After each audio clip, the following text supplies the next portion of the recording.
Digital transformation impacts how we live, work, and learn. Technologies can help us to recover from the pandemic, but we need digital talent to make the most of them. If you agree, visit the Digital Skills and Jobs platform, the home of European initiatives on digital skills and jobs.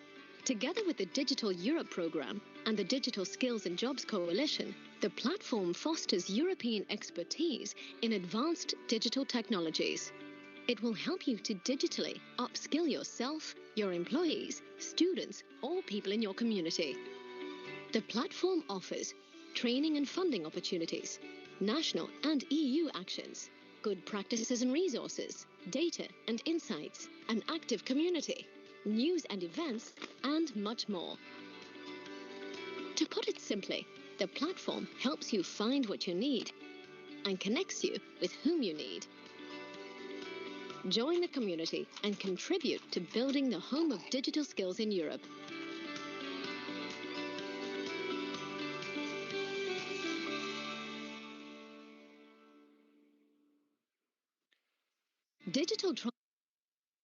Hello everyone and welcome to this first webinar, as you saw, under the umbrella of the Digital Skills and Jobs platform. My name is Jakub Kajtman. I work in the European Commission and I will be your host today, and I'm very happy that you are joining us and that you are tuning in. The topic of today's webinar is digital skills for young Europeans, and it's a very timely discussion because we first of all see how digital skills are becoming extremely important in the after the pandemic world. And secondly, we also see that not all young Europeans have the sufficient level of digital skills that they would need for their lives and careers. We will talk about it very soon, but first of all, let me do some housekeeping information and let me guide you through the agenda of today's webinar. So first of all, I will introduce Veronica Stefan, who will say a few words on her research and on the state-of-the-art youth and digital skills gap in Europe. We will have some engagement opportunities for you as well, where you will be able to tell us what you think and what, in your view, should the digital skills for young Europeans be. And then we will have a panel discussion with several very interesting and inspirational speakers from different parts of, let's say, the economy and society, from different fields. So I very much look forward to this discussion, because I think we will hear many good proposals and many interesting ideas. And then at 12 o'clock, or just before 12 o'clock, we will wrap up. Now, it's my pleasure also to invite you to the Digital Skills and Jobs platform. It's a website and at the same time a community that we have launched back in May, and it is now growing. You will find there content, data, information, resources, and most importantly, you will find there a community space that you can join and connect with like-minded people. It's really a what we call a home for digital skills of Europe, or the one-stop shop, where you will find all the information, updates, and news necessary for you to be aware of what are the trending topics and what are the information necessary in the world of digital skills. And last but not least, very soon, we will also launch the digital skills self-assessment tool, which will be a very simple to use and user-friendly online test, where you will be able to take a short test and assess your digital skills. And the tool will also tell you what training or in which domain you should eventually take an upskilling or reskilling course or training to improve the level of your digital skills. So this is the housekeeping. Maybe the last thing is that I very much invite you to share comments, questions, remarks in the chat and especially in the comments below this post, no matter whether you are watching on Facebook or on YouTube. We will be collecting these comments, and we will also be asking the questions to speakers in case you send some questions. And we would be very grateful also for any feedback that you might have. With this, I will now move to the topic of the day, or to the main dish of the day. And as I said, we often think and consider that young people are the digital natives. And every day, also the tech world supports this perception, because we see that the young entrepreneurs and the startups are really changing the world. And we see how the young innovators are bringing new services and new apps. And we believe that this is the product of the, let's say, young generation, and this is the organic growth. But there is another side of the story, or another side of the coin, because we will very soon hear about a study that found out that only 13% of young people have done some programming activities, and just 10% of them have done some online course. So in a nutshell, we can sum it up that by saying that probably many young, or almost all young people, know how to do a live stream on Instagram, or how to shop online, but not many of them have a deeper understanding of what runs these platforms and what is behind the screens of their smartphones. And this is a major issue, not only for Europe, but throughout the world, because especially in Europe, we see and face extreme lack of digital experts, uh, basically of people who are able to develop software, to analyze data, to protect our critical infrastructure, to protect our hospitals or our energy grids. And also, we don't have enough people in Europe who could help companies, in particular SMEs, to do this digital transformation, and to figure out how their business can grow and expand thanks to the use of advanced digital technologies. Now, data confirms that 55% of companies that try to recruit or recruited ICT specialists reported difficulties in finding people for these vacancies. So the issue is there, the gap is growing, and that's why the EU also takes action.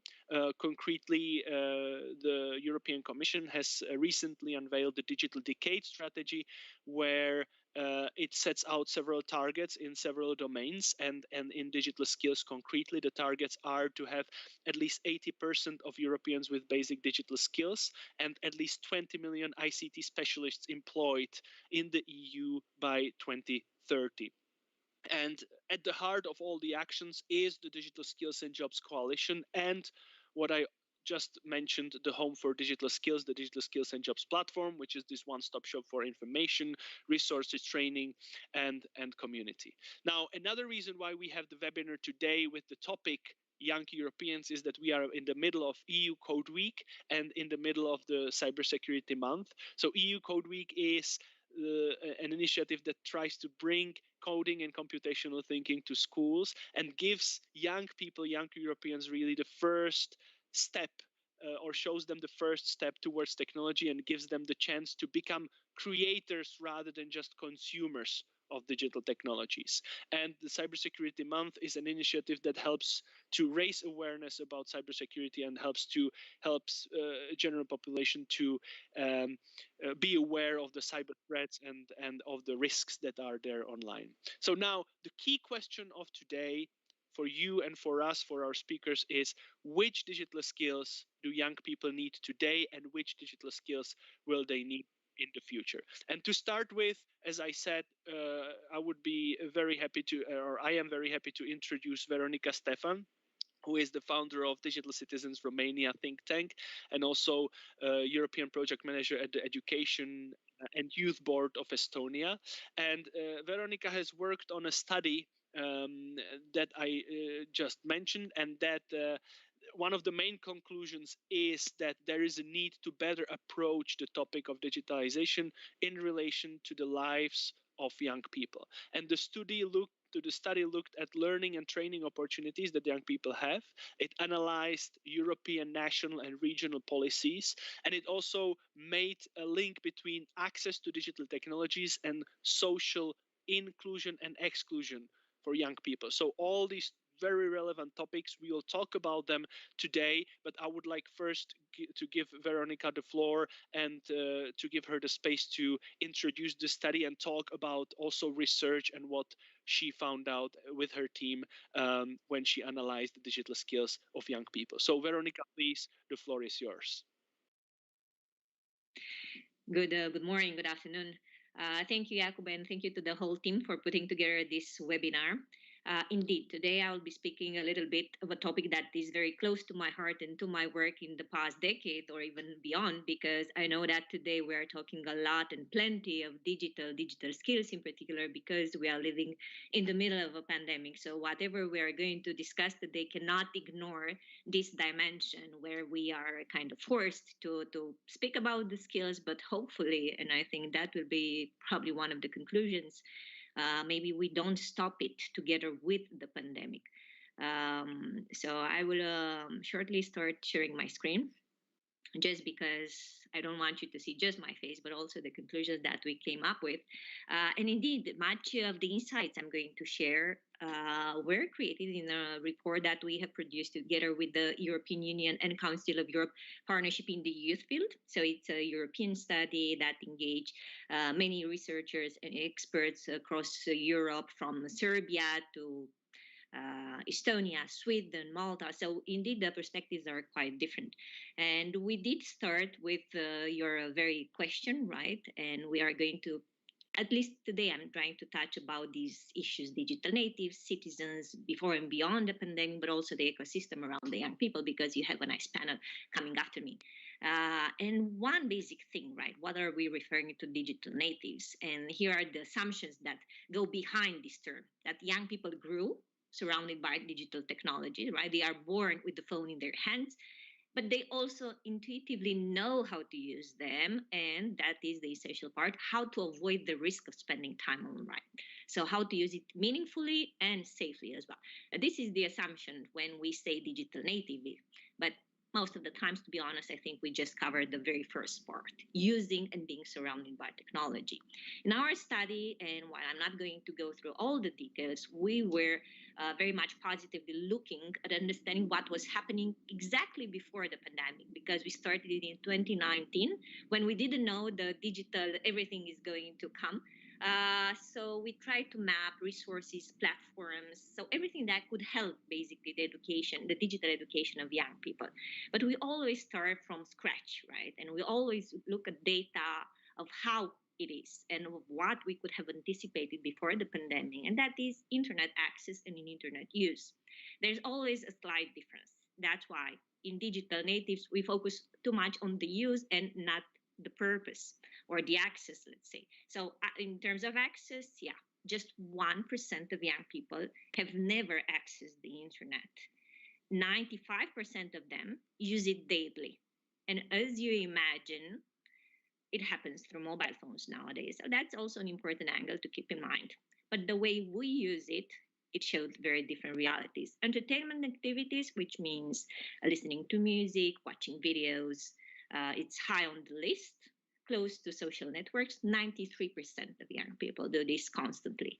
And then we get lower percentages. Just 60% of them seek information, 31% search and apply for a job through online means, 25% were communicating with an instructor, educator, 13% were engaged in online consultations and voting, including signing online petitions, and indeed just 13% engage in programming activities. So that is the reality we started from. That was the reality in which the pandemic found us. And then it's no surprise that the UNESCO monitoring system showed that in the middle of the pandemic, in the first months when it kicked in, basically virtually all learners were affected, 91% of them. So it meant that basically, however much we spend time online, it's still, when it came to the meaningful use of technology, we were well overwhelmed. And then it comes this very part here, and that is we did lack basic digital skills, and that was as an entire society. So we didn't include just the young people, because it's not just them living in this world, but also the ecosystem living around them. That is educators, grown-ups, specialists working with young people. And the percentage was quite low. Just 15%, this data was for 2020, we're doing an online course, right? So imagine that from the jump of all online courses being done online. And what did we find out through that study and also other investigations after that? Unfortunately, digital priorities were not properly reflected in the youth and educational policies. A great focus was put on infrastructure and broadband connectivity, which is, of course, the basics of having access. And probably today more and more is being discussed as a universal access that should be granted, because you cannot have skills if you don't have access to technology and internet. But then we came, when it's about opportunities, but mostly lack of opportunities, into a series of issues. So indeed, ICT skills are developed in schools and were developed at that time. It was a great focus in primary school, for example, in the study, but most advanced programs dedicated to programming and robotics were greatly organized by private stakeholders, NGOs, companies, especially those programs that were connecting young people with the labor market. Unfortunately, and I have to stress that, not the majority of them were free of use, free of access. Many of them also implied a higher cost, so making them less accessible to all young people. But also when we look at digital skills, and that should be also the debate today, what are those skills actually we are referring to? Because media and information and cybersecurity were not very often included in those digital skills trainings. And unfortunately, surprisingly even for us, most of the trainings were happening in face-to-face formats. Very few of them happened online. Of course, at that time, the skills and experience of teachers in schools were quite limited, and sometimes with no experience. Interesting educational online platforms we could find were mostly repositories. So places where you can find information and tools for training digital skills, but not so much for delivering the trainings themselves, so the online dimension of the training. And I cannot say this enough, and I guess it's obvious, young people from marginalized contexts and backgrounds were always outside of this spectrum. Either it was because of access, but also because the platforms were not inclusive for them or accessible, or they didn't have awareness of those. So yeah, what happened when the pandemic came? Digital became the norm. I wonder, because it did become the key word repeated by everyone, sometimes too much, but sometimes also too little connected with its meaning. Because we had the feeling that education turned digital, but maybe it turned online, but the skills stayed the same.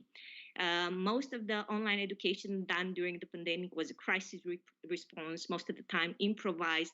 And it was confused that distance learning was actually online learning, which usually requires a much more organized way, planned way, different pedagogical methods, different approaches, and different needs actually that you have to attend to when it's coming to these kind of environments. It was the focus too much on equipping and access with tablets and screens, I dare say that, and less focus on developing the skills. Also because indeed, when you are in the middle of the pandemic, the resources have to be prioritized, and we have to understand it was okay what has happened, but it was happening just because the pandemic was there. And teachers and educators were greatly overwhelmed. And yeah, we have to talk today more and more about what being digital competent means, but also what being digital and your well-being in this new context means. And we did look in the study at two things. Yeah, I know it's not news, but it is important because young people were greatly impacted. Their jobs were impacted at that time. They started losing jobs, part-time jobs, but they also started doing telework. So probably new habits are here to stay, hopefully. But then we also look at this part of mental health, that young people felt lonely, felt difficult to handle their problems, and 50% were at risk of depression. So these are numbers that we cannot exclude. The overwhelming impact of too much digital sometimes is just that, too much. This is the new dimension we have to deal with. The time is short, so I'm looking already to the future because there are things that can stay and things that can be changed. Whenever we talk about digital skills, we always look at a chart like this, right? This what means to be competent in the near future?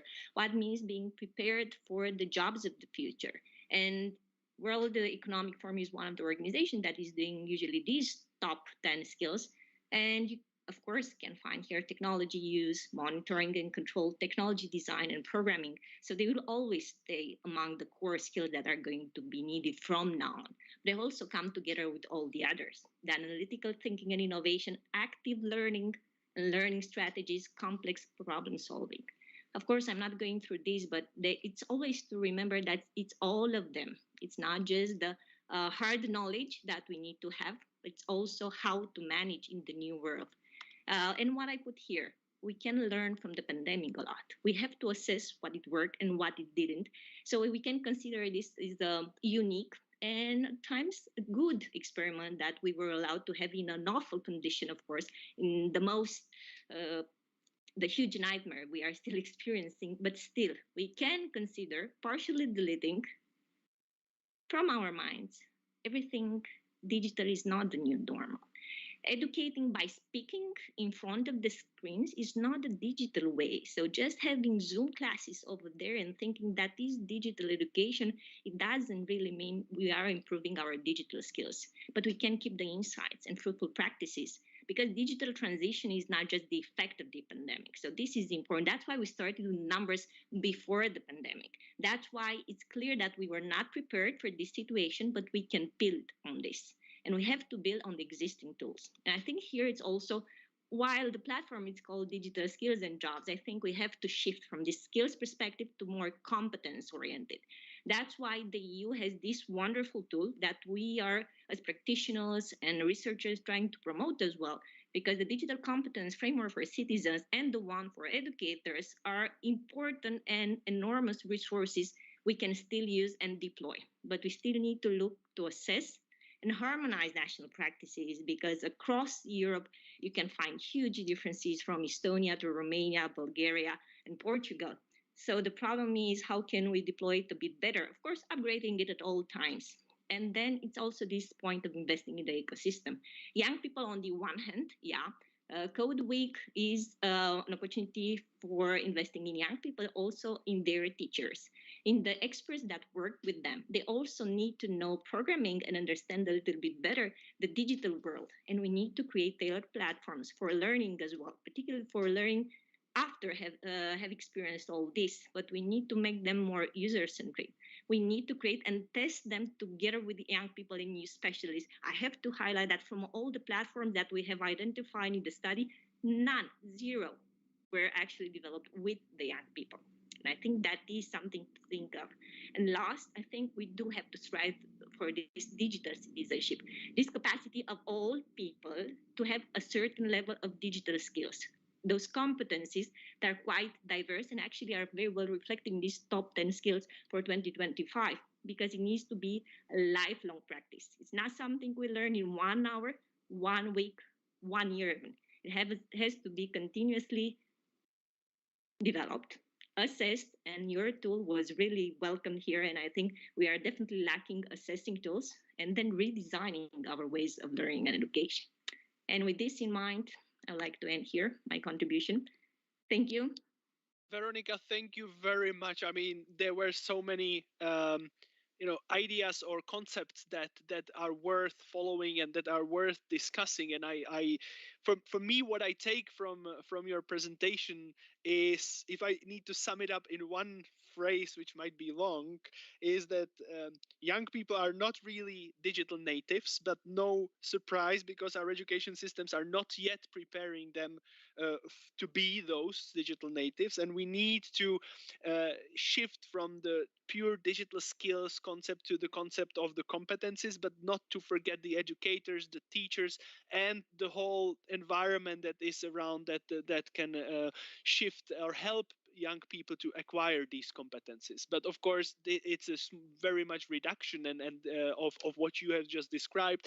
And I think it's a very good food for our discussion, or food for thought for people who follow the webinar. So Veronica, thank you very much, and I hope we will meet each other virtually and digitally in a real digital way, how you described, not only on the platform but really working together on the platform and on the future projects. So thank you very much. Good luck as well. And one last mention that the digital skills and self-assessment tool will be based on the digital competence framework. So there is already this link, which we are of course happy to have. Before we go to the panel, I think it's the good time to now involve people who are watching and who are following us. So I will ask colleagues to show this slide exactly. We have prepared a Mentimeter question for you. So the Mentimeter is a tool that where you can go, you type something, and then the words you type form a word cloud. And the more people type a certain word, the bigger the word in the word cloud will be. So we will see at the end how the word cloud will look. And the question here for the word cloud is, in your opinion, which are the digital skills, or after Veronica's presentation, we might even say digital competencies, that young Europeans need today and the most to face also the future challenges. So please go to menti.com. You can either include the code 39587174, or you can scan the QR code on your screen, or you can click also in the link that is shared in the comments under this video, and we will very soon look at the word cloud. Now, I think it's time to move to the panel. So it's my pleasure to welcome our panelists. The first one is Ludovica Formicola, who is the member of the governing body of the European Youth Parliament, and she will talk a lot directly the experience of young people. And as Veronica mentioned, that the platforms were not designed with young people. Now this is what we want to break today, because we also bring Ludovica in the room and as a representative of the young people. Ludovica, welcome. Hello, can you hear us? Can you see us? I think you do. Hello, yes, it works perfectly. Can you hear me? Yes, thank you very much. Thanks. Thank you so much for having me. The next speaker will be Professor Andrej Brodnik, who is working at the universities of Primorska and Ljubljana in Slovenia. He is also active in the Slovenian National Digital Skills Coalition. And I also want to remind that it's now the EU, the Slovenian presidency of the Council of the EU. So a very relevant guest today.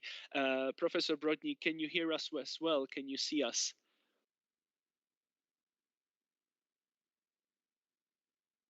Okay, let's see whether we can have Professor Brodnik.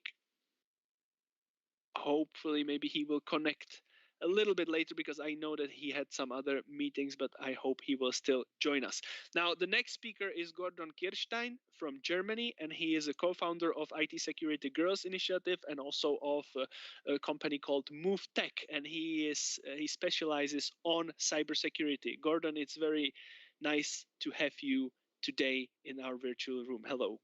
Hello. Yeah, thank you for having me. Thank you.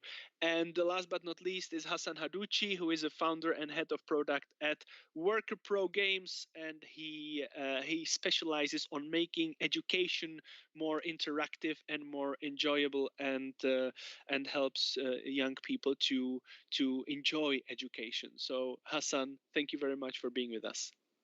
Thank you for having me. Thank you. Now let me start with Ludovica. I mean, we heard digital natives and young Europeans. Ludovica, do you consider yourself as a digital native, and how would you assess your digital skills and digital competencies? Okay, so hello everyone.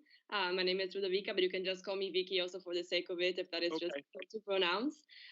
So yes, I indeed am considered a digital native, but also, as Veronica was pointing out, and you as well, unfortunately, young people do have access to the internet. I mean, 95% of young people do use the internet daily, but most often just for leisure. And the digital competencies that are... Oh, can you hear me? Yes, there was some echo.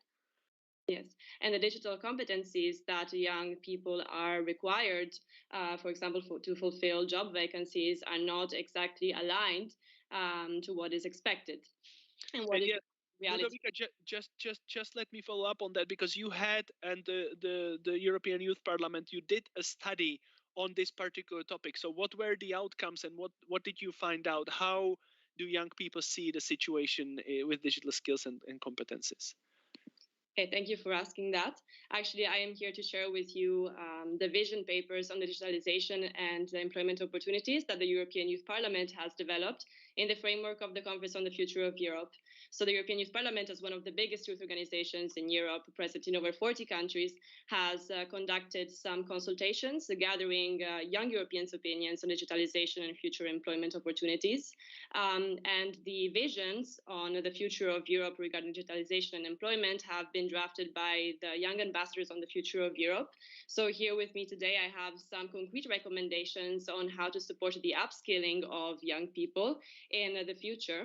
And the vision paper on the future of Europe has identified three main objectives concerning the digital skills mismatched that we have addressed earlier with Veronica, and proposed a series of actions to foster the EU's digital transformation. So the first objective that we wish to achieve is to have EU member states update their national education systems, which is something that we can all agree on, and we have also developed a series of actions to do so. The first action would be to commit to the goal of universal digital literacy by 2030 for all members of society, so from younger to older generations and all of the categories that are in charge of educating the youth through investments in national education systems and ensuring equal access to digital tools in all levels of education, which is not yet a reality across EU member states. A second thing would be to provide basic courses on digitalization, both in primary and secondary schools, which is completely lacking in some of the member states. And some of the topics that would be addressed could be online communication, which is extremely relevant, the handling of information and contact, for example, detecting fake news, but transacting as well, and the use of internet as a tool for problem solving. So it was related to the active learning that Veronica was mentioning earlier, and how to be safe and legal on the internet. Another action could be instead to integrate more advanced courses in digitalization in university school curricula, as already in bachelor and single degree study plans, unfortunately, that are not directly related to IT programs. These courses are often lacking, especially in the programs that address soft science disciplines. As the most basic tools, such as Excel, for example, are neglected from the curricula, and this pushes students not to rely much on their university courses, but on external sources of learning. And this is when the private sector comes in, which with our second objective, which would be to establish a deeper cooperation with the private sector. And I'm also very happy that today we have some representatives of the private sector as well. The private sector is particularly important to to help the youth fulfill the labor market's demands and in fact incentivize the reskilling of current employees. And this can be done through a series of actions that are included in our vision paper, which would be to ensure that young people are equipped to combat the skills shift. So to multiply the training opportunities on topics such as data science, digital project and product management, web and app development, data design, professional use of social media, which is also pretty much widespread and required, and digital marketing. But also something useful will be to teach young people about their IT career path opportunities that are there from a very early age to encourage young people to engage in such career choices. And also to encourage tech solopreneurs and small and medium enterprises to develop their businesses through incentive programs. And another final thing that we would recommend is to have companies invest in the upskilling and reskilling of their employees. Ludovica, can I ask you, because these are concrete ideas, concrete proposals, and I guess you are talking very much with the policymakers, with opinion leaders, with decision makers.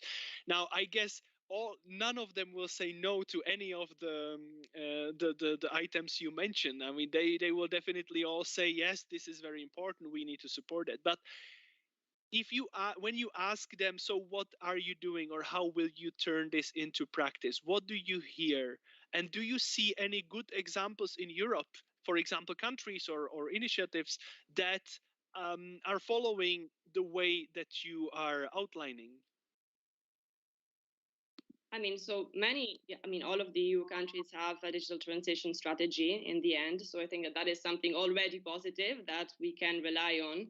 However, sometimes when young people are consulted in these types of on these types of topics, the answer that we mostly receive is, yes, wonderful, thank you for your recommendation, we will take that into account. So something that I wish to pick up, something that Veronica was actually saying, and you have repeated also later, is that the young people are included in the process of developing new platforms and solutions, but they're just listened in an agenda setting perspective. So we can share our perspective and share our concerns, but then there is no real follow-up on the concrete solutions that can be developed. So we wish also to be included in the development of such platforms and solutions for that.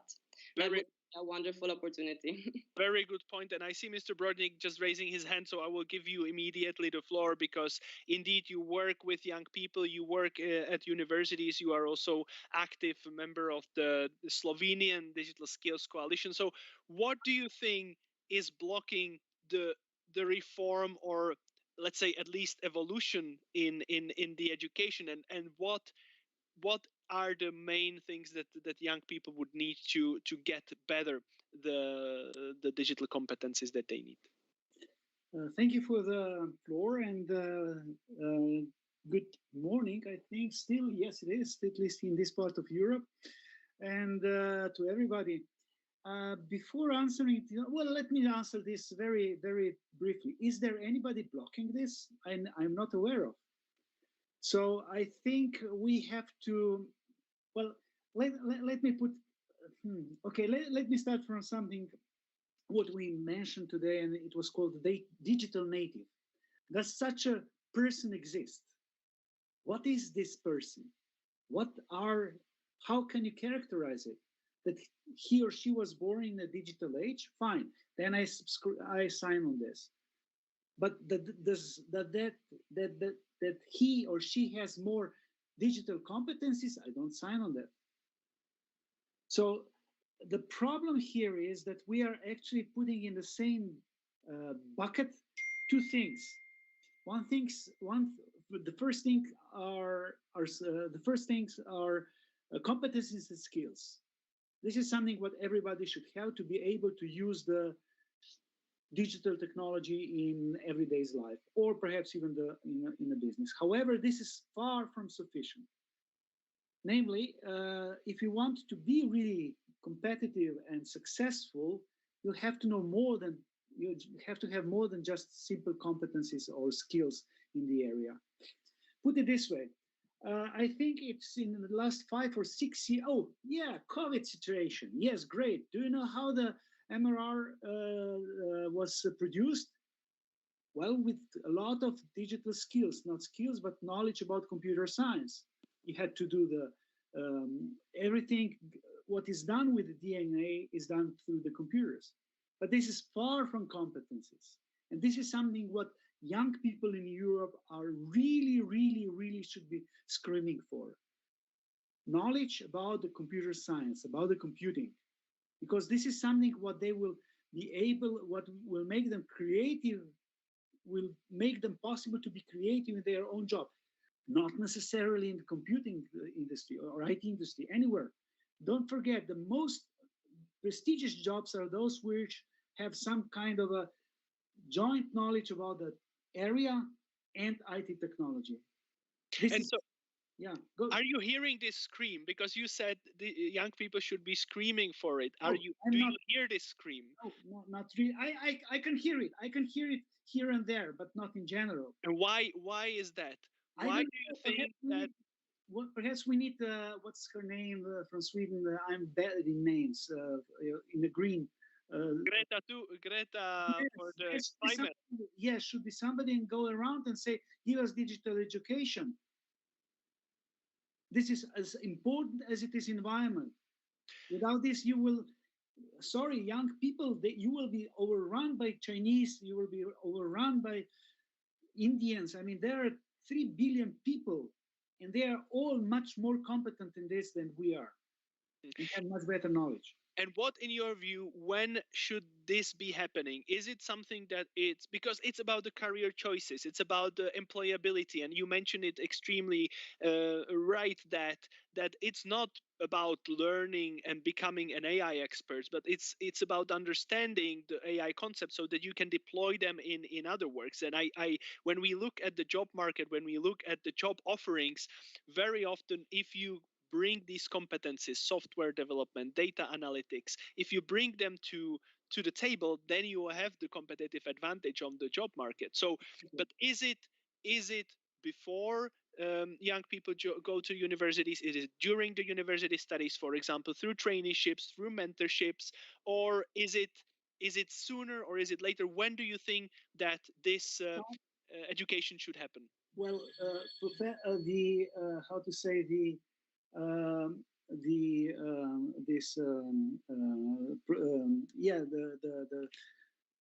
professionals say, basically the educational professionals say that this should start in kindergarten, actually, not later.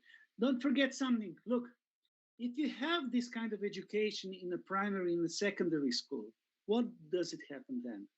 When the person comes to the university or college level, right, he will already have these competencies. He will have not competencies, knowledge. And he will go to study music. But he will know how to use the AI. And now the music will be his area of expertise, where he will be using AI for, I don't know, producing music or whatever, reproducing it. That's the point. I mean, it's the similar question: when should people start to learn mathematics? In university? What do we dare to say? Not really, right? Correct, Mr. Brodnik. Thank you very much for these views. And we heard already from Ludovica and we heard from Veronica as well, the role of industry is important. And as we said, we have two representatives of the industry today. Let me turn to Gordon, who first of all has the company active in cybersecurity, but more importantly for our discussion today, he is also behind the IT Security Girls initiatives. And Gordon, I understand that you launched this initiative because you were just not able to find enough cybersecurity experts or people with cybersecurity knowledge in your for your company. So, what role, in your view, should the industry businesses play in making sure that these young people have the competencies at the right time and that they are aware of these digital competencies that they need for the job of today and especially for the job of tomorrow? Yeah, but first let me ask Vika a question. Okay, so go ahead. We're talking about reskilling and upskilling and so on. So could you think about life as an ICT professionalist or cybersecurity professionalist after your political career, or retraining or something like that, or you or some of your friends, something like that? Yeah, I will answer to that. Thank you for the question. Actually, it is very interesting. As a young woman, I've always been mocked for the fact that until I joined the European Youth Parliament that uses a lot of digital tools, I really was a bit clueless, and I didn't, either though I was a digital native, I didn't have the skills to actually use those tools. So in the end, when I chose my university degree, which was international relations in my bachelor, I didn't really think about joining any IT career path, really. It was only after my master's, which I just concluded, when I attended a coding course for beginners, that I realized that I was not that bad. So in the end, I decided to write my thesis even in e-democracy, for example. So now I'm actually considering specializing in policy advice on e-participation platforms. It is still not software development and app development, but still it is more towards a digital career. So thank you for asking, because I also think that young women are not much included in this process. I mean, there are some courses dedicated only to women, but I think that the approach must be more holistic and comprehensive in this regard. Jakub, can I interrupt here the question for Ludovica? Okay, okay, go ahead. But then we come back to Gordon and to the discussion on industry, okay? Actually going in the same direction as Gordon. Now you said about something about e-democracy, right? How do you know that e-democracy works? I mean, not from the social point of view, but from that it really achieves what you want it to be achieved. That the technology which you have in front of you is doing what you know, what you want to be done. How sure are you about that? There is a really big debate on whether digital tools can actually improve democracy or not. And we have seen that also social media and the wide use of social media has polarized political debates, for example. So I think that this is a very interesting perspective to see how we can use technology and have digital natives contribute with their ideas through the social media that they are using so often. And the European Union is bringing forward different programs on e-democracy, such as the European Citizens Initiative and the Conference on the Future of Europe, which do have some inherent shortfalls. That is totally true. And this is why I believe that we should concentrate on how to make the digital tools better to improve the democratic participation of young Europeans. But do you trust the tools? That they do what you do? Do you trust the tools that they do what you want to be done? It depends. While on social media, there is an Okay, I think we are shifting. It is an interesting debate. It is an interesting. We are shifting a little bit beyond the topic of today. However, I understand that that the e-democracy tools could be a way of bringing more decision making, also, or bringing more young people also to the decision making. But to use the e-democracy tools, people need those competencies, and to design them especially. And my question was to Gordon. So industry, your company, you needed experts, you launched the initiative. Now, is this the way? Do businesses and does industry need to be more involved in showing and in informing people, and young people especially, that these digital competencies are necessary? Because as we discussed with Mr. Brodnik, there is the scream, but the scream should be probably louder. Yeah, I think you definitely have to do something. And from my point of view, we're training apprentices since, I think, 2007 or something like that in the German dual system. And in all that time, only 2 girls applied for a job. And one couldn't speak proper English, and the other one showed up with her boyfriend during the conversation. So, and that was my idea to somehow bring it to the people. And you can't, I think it's not working, at least in Germany, if you come from the top, especially when it comes to cybersecurity, because most of the people don't know. If you go to schools, it's usually informatics, at least over here, and this means to 95% coding. So I personally, I can code a little bit, but I hate it. But I own a cybersecurity company, so and we're doing infrastructure tests and so on. So there are 3 parts. You have the guys who code. They're very important, of course. You have the guys who do the IT administration. They're very important. And you have to have the IT security guys. So, and somehow you have to bring this to the pupils. And I'm with Andrej. You have to start in kindergarten and do it with the Lego Mindstorm or something like that. But in the end, you have to address them there. And but if you don't have the knowledge in the let's take my part in cybersecurity in the universities, you won't have that so easily in the schools. And how should we address the pupils? So that was my idea, to start a school working group, which we had running last year under COVID on 1 school. It's now starting in 5 or 6 schools in Germany, and hopefully it will scale and possibly all over Europe if we find some funding in that area. But address young girls from the 7th grade or 8th grade and show them what is really going on there. And we have to pick them up in their real life. It doesn't make any sense to come and tell them here that's important. You have to learn C# or whatever, or Java, or what, that's the kind of stuff. We have to pick them up And what are they doing? They're working with Instagram, Facebook, TikTok, and so on and so on. And if I see my daughter, she just started in a tablet class 3 months ago. She's better in OneNote, much better than OneNote than I am. So she can handle that, but she has absolutely no idea. Yes, my daughter has the idea, but all the others have no idea what's happening with my data. And what's about data security, what about metadata and so on. We had just the case of one green politician, one girl, she's 20, just joined the Bundestag in Germany a couple of weeks ago. There was a huge shitstorm going on because she tweeted something when she was 14 or 15, so 6 years ago. They have to know that this can happen because the internet never forgets things. You won't find things from my youth, what I made wrong and so on.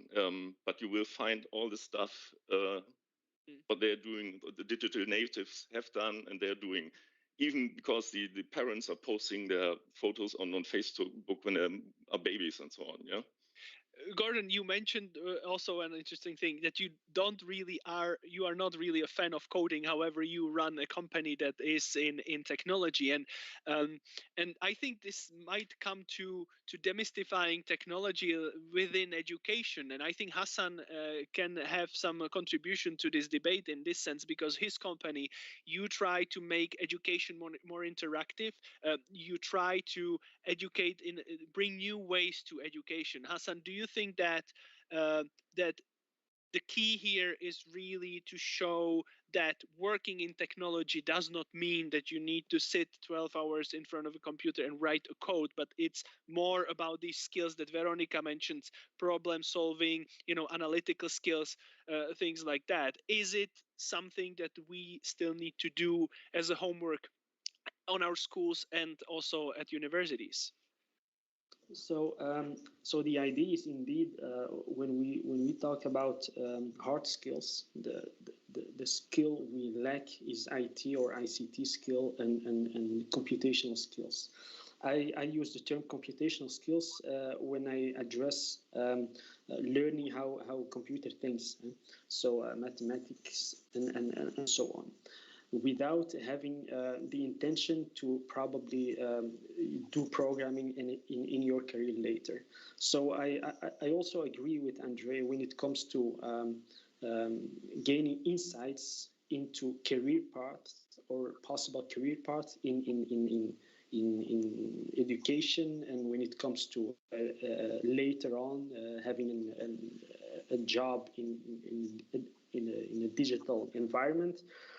We have to address those possible career paths in a very, very early stage. So what we do, for example, is we gamify learning processes. And science has proved that games are really appealing to us, and whether you are a youngster or older, but especially for youngsters. So we gamify those learning processes in order to make them appealing. And that proves really to be a good strategy because youngsters are then have other perception of what computational skill is. Nowadays, as mentioned earlier during the presentation, digital natives, they use smartphones and all the possible apps, but indeed they have no idea what it is to be a computer scientist or to be a psychologist, having the knowledge, meaning computational skills. So that is a really important thing. And on the other side, and Veronica also mentioned it, well-being is really important. So we believe that those two go together, having interactive learning processes on one hand, and on the other hand, taking into account the well-being of the youngsters. This week, a study in Belgium has been reported about youngsters, and it showed that about 17% have mental issues. and that's a huge number. That's a lot. And we believe indeed that COVID does play an important role in it, but it reactivated certain problems that do exist. And these are 2 points we have to look into in order to go further in that aspect.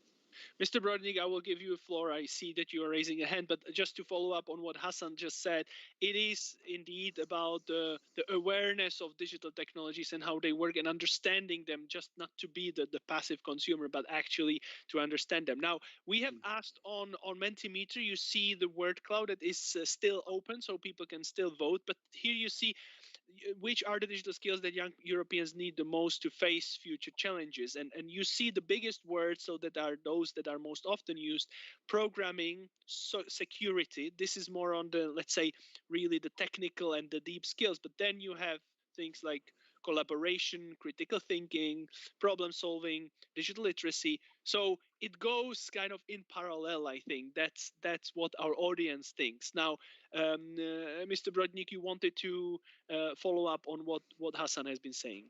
Exactly. On Hassan's, I think he opened a very important thing here. It's which reminded me about the creative use of the technology, or creative use of computers, right? It was back in 2013 or 2016, something like this. There was a study done by OECD on kids in grade 8, I think, and they were trying to figure out how competent are they to use the computers in general. And what was interesting was that they had different kinds of questions, and the ones which were the most demanding, the ones which actually required really creative use of computers and programming and so on, and the device to solve the problem, turns out that the best solution happened by, the best result was in Singapore. Don't forget, I said before about the Asian educational system on this area. And the second best was the best from Europe was in Poland. And it was 4% of kids in grade 8 were able to solve the problem. 4% is a low percentage, but it was a tough problem. Now, then people started to ask why the heck was different between the Poland and, let's say... I wanted to ask exactly this question. Why was it in Poland, and what was the difference? The hypothesis is because in Poland, the computer science or informatics, for that matter, or whatever is the name in translation of the course in Slovene, started early age in the primary school. And this course, this subject it was not the skill, let me re-emphasize, it's not the skill. It is a knowledge, right? It is understanding of concepts. And this actually helped kids to be much more competitive in the area of solving completely different area problems somewhere else. And I would like to, Gordon mentioned the cybersecurity problem, cybersecurity area, right, Gordon? And in a chat window, I pushed kind of expectations, what should or could be taught, or what should be learning outcomes of the kids in the grades, I don't know, 4 and 8 on the area of cybersecurity. It actually covers everything what was Gordon talking about. It's just more general way and understanding way that as Gordon put it, your recording from 2013 is still somewhere on the net, right, Gordon? Thank you. Thank you very much. And Gordon is nodding. I will give the floor very quickly to react to Ludovica, and then I will have one last question for everyone, because unfortunately it's 12 o'clock. We will already be late. But Ludovica, please, very shortly, and then there will be the time for the last question and for the wrap up. And you please unmute yourself. Yeah. Yes, sorry. I lowered my hand and I didn't unmute myself. Okay, so I just want to support this statement, and it's not much about what you teach, but also how you teach it. So I want to support what Hassan was saying about gamification and how many opportunities this brings. COVID-19 has highlighted how classrooms can become virtual. We have virtual classrooms, interactive digital whiteboards, online collaborative workspaces, or real-time surveys as the ones that we are using actually now with Mentimeter. However, it is a matter of how you teach it, how you make it accessible to young people in a primary school, for example. It is a lot about the way that you present the content that does the job. So thank you very much for mentioning the gamification aspect of the digital competencies education. Okay, thank you very much, Ludovica. Now, I will have a rule for the last question. The reply can be only one phrase because we really need to wrap it up in 5 minutes. So my last question is, I'm sorry, and I believe that we will have enough space in the Digital Skills and Jobs platform to continue the exchange, to continue the debate. So I hope you will be able to contribute with your views and your opinions also there. But let me ask you one thing. If you had in front of you a politician or a decision maker, and you would need to give him one or her one recommendation on what needs to be done in order to improve the digital, and I would not say skills, but I would say the understanding of digital technologies among young people, what would you recommend them to do? And I would start with Gordon, please. Well, I would suggest that he or she will try to get this deeper knowledge for him or herself. Yeah. So what is really going on? How is the internet working? What happens to my data? And if they know it, and there's a deeper understanding, then they can make the right decisions. So Excellent. my point of view. Thank you very much. I think that's very clear and very concrete. Mr. Brodnik, the same question for you. Your recommendation to a policymaker? Introduce as a mandatory course something what is teaching computing. This is a very broad form from the grade 1 to grade 12. Okay. I mean, the policymaker is responsible to do this. I am kind of not really well informed what the role of policymakers is, but if this is the role he or she can do, that's what she could do. And this way save the future for her or his kids. Excellent. Thank you very much. Also very concrete. Hassan, the same question for you. If you can, what would be your recommendation to help for a policymaker that he or she can help better young Europeans gain this knowledge and these competencies in the digital technology area?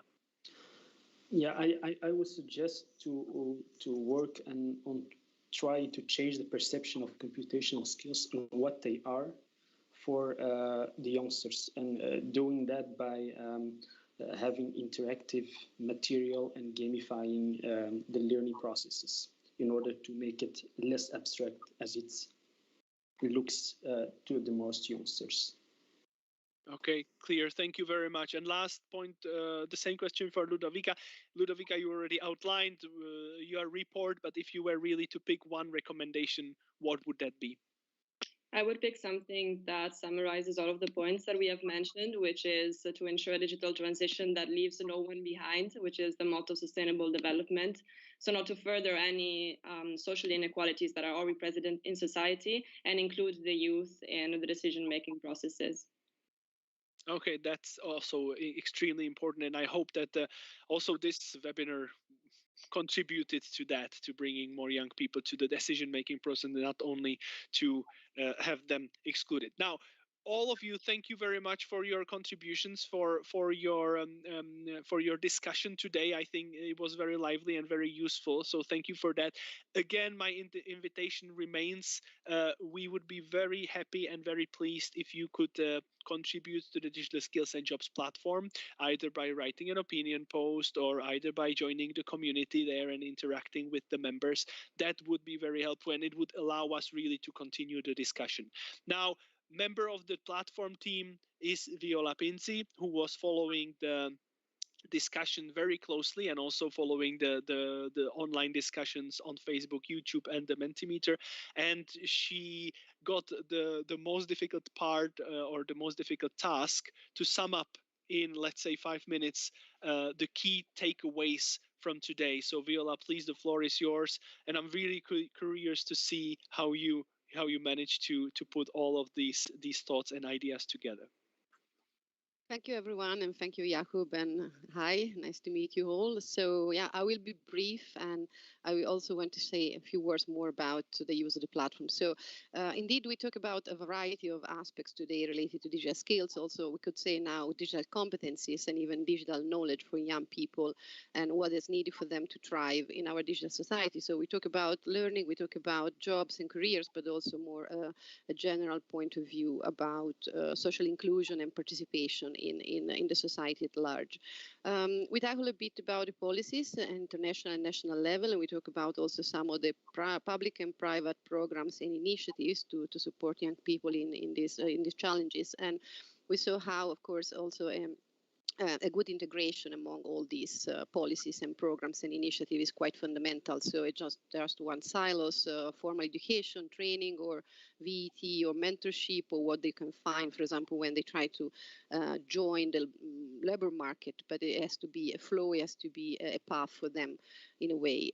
As I said, we tackle also the aspect of social inclusion, or better, the relationship between digital tools they use, their development as well, and also the competencies for young people. And in a way, also we discuss a bit about the perception young people has about technology. So one thing is the use of technology, as we said, and the other is also the understanding of the core aspect behind them, how it really works, what it really does, what we really do when we use an app or any kind of devices and so on. Another important aspect we tackle today is education. It was a bit broad, of course. We talk about schools, we talk about formal education, but also what it comes when, for example, you as I said, try to join the labor market and you face the challenge to find a job, but also which kind of job, which kind of career to go to.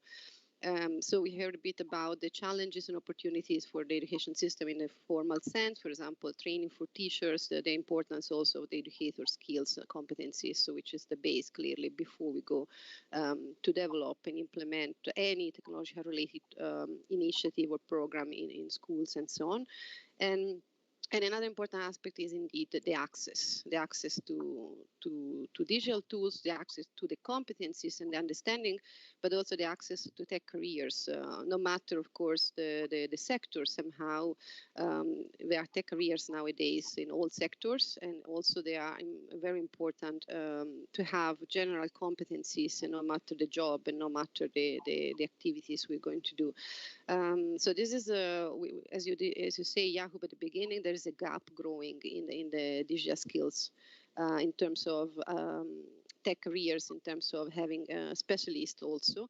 And so another important point we discussed a bit today is how young people can be supported and motivated somehow to go into this direction, to not only to, of course, to go into tech careers, but also to understand enough to apply these competencies in any job they would do. So I think this is more or less everything. I mean, it's a lot, clearly, and there will be more follow-up, hopefully, in the online discussions and in upcoming events. And just to wrap, I would like to invite everyone again to check and explore the platform and what we have. Just as you know, we have this hub for digital skills in Europe. So here you can find a variety of contents, different perspectives. So there are good practices on global initiatives, national and European initiatives, but also training offer, funding opportunity, resources. And a very important point for us is also that this hub of content is growing also with the help with everyone involved in the digital skills community. So we have a mechanism where anyone can suggest and propose content to the platform team. It can be, as I said, of any of this section, and we work together then to of course, implement it and edit it. Another important tool, of course, is the community. So anyone can register on the platform and also join the community activities, in particular the online discussion. And as we mentioned also at the beginning, there is one specifically dedicated to the topic of the webinar today, and we hope really for it to be quite lively in the coming days as well. Then, of course, we also work on thematic focuses. So we have a variety of campaigns on specific themes and specific topics.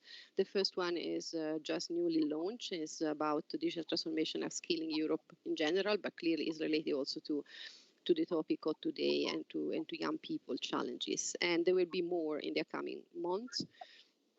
And of course, you can check news and events, which are updated every day on the latest things happening in Europe, but also beyond in terms of digital skills.